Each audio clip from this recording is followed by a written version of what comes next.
Malaki ang naitulong sa akin ng GDC unang-una sa pagmulat sa akin sa tunay na kahulugan ng kulturang Pilipino. Ang kulturang tila yata nalimutan na ng karamihan sa atin.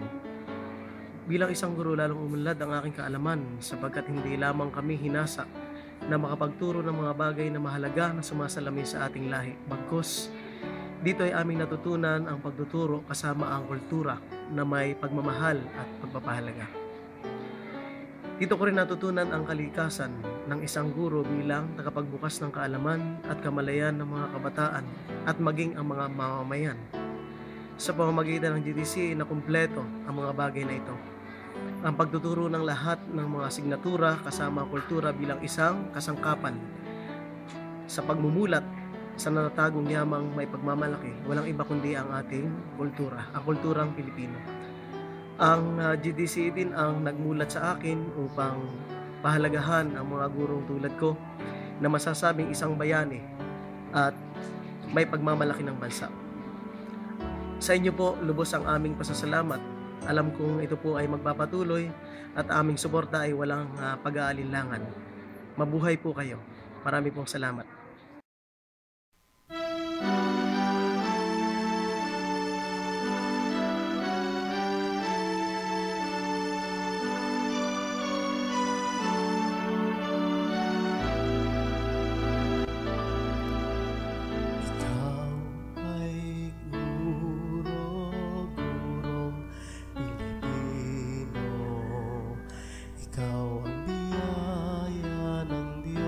Sa bawat tao, ikaw ang pag-asa, tanglaw nitong mundo. Ikaw ay guro, ikaw ay Pilipino. Ikaw ay guro, may sipag at talino. Ikaw ay guro, buhay inalay mo. Likas mundo nung gabay nitong paslig. Tinuran mong kaalamay, wag mawagli. Mabuhay ka, gurong Pilipino. Bayani ka, saan ka man magtungo.